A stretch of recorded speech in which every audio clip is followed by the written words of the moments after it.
Bonjour et bienvenue dans le cours sur l'analyse du bassin sédimentaire.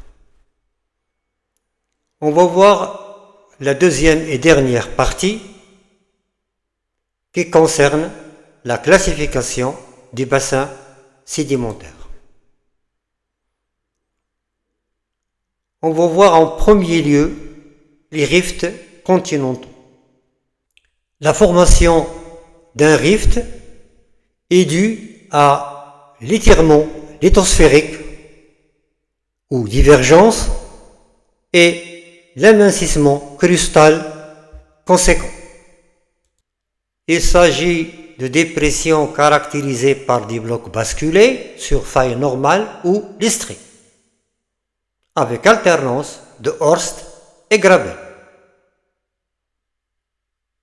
Certains rifts n'atteignent pas le stade margino-océanique.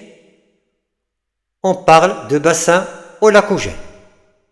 Au Maroc, c'est l'exemple du Trias qui n'a pas atteint le stade margino-océanique.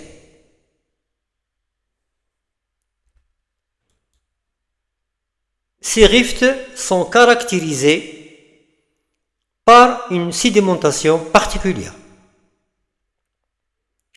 Des cônes alluviaux sur failles bordières actives, une sédimentation fluvio-lacustre associée occasionnellement à des activités volcaniques. On note encore une fois l'exemple du Trias du Haut-Atlas marocain. Les failles listriques peuvent rejouer lors de la sédimentation. On parle d'antirifts affectés par la déformation cassante initiale, les synrifts, qui sont les dépôts continentaux que j'ai cités sur faille bordière, et les postrifts, ce sont des dépôts divers recouvrant les blocs basculés.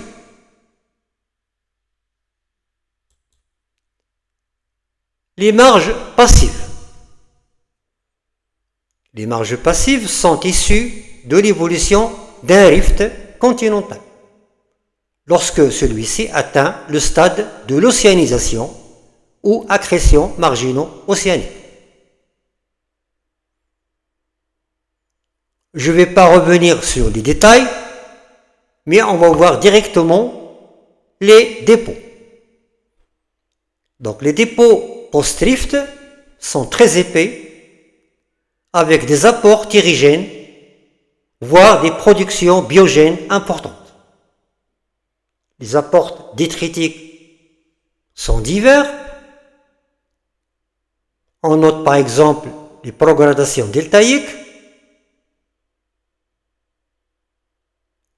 avec sur la marge un système turbiditique en pied de pente. On peut par exemple prendre le cas du delta du Niger. Dans les zones intertropicales à faible apport thyrigène, on a une forte production biogène, donc des plateformes carbonatées, généralement en aggradation, avec des récifs en bordure de plateformes.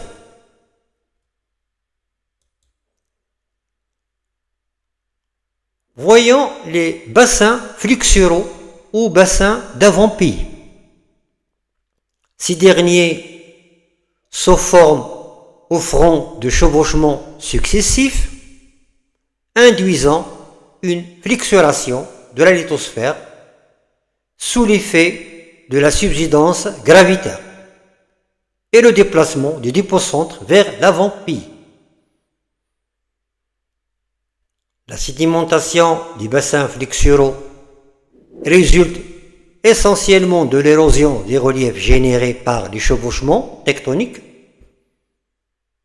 Cette sédimentation est essentiellement détritique thyrigène, exemple du bassin molassique. Là, on peut imaginer l'avant-pille Rifin au Maroc. On peut avoir également des deltas et des plateformes continentales.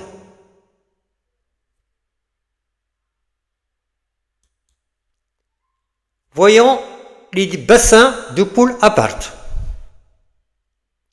Ces bassins se développent le long de grandes failles transformantes ou d'accidents décrochants majeurs. Le meilleur exemple, c'est la faille du Jourdain au Moyen-Orient. Ce sont des bassins en extension dont la structure longitudinale est semblable à celle d'un rift continental.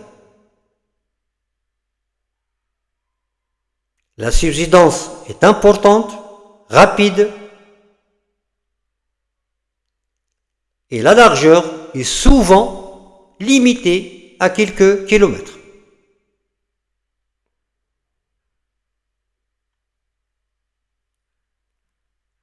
Le remplissage est de nature détritique d'érigène, grossier sur les bordures, à fluvio-lacustre, voire marin, dans le centre des bassins. Exemple, la mer Morte. Les modèles sont divers et je vous laisse interpréter vous-même les schémas suivants. En dernier lieu, on a les bassins cratoniques. Ces bassins sont de larges dépressions au sommet de la croûte en plein domaine continental. Ils sont entretenus par les subsidences thermiques et gravitaires. Ces domaines sont périodiquement envahis par des mers intérieures à l'origine de sédiments épais et assez variés.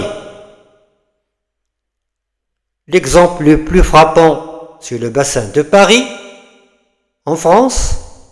En Afrique, je cite le bassin de Tindouf et celui de Taoudini. Je crois que je vais m'arrêter là. Je vous remercie et à très bientôt.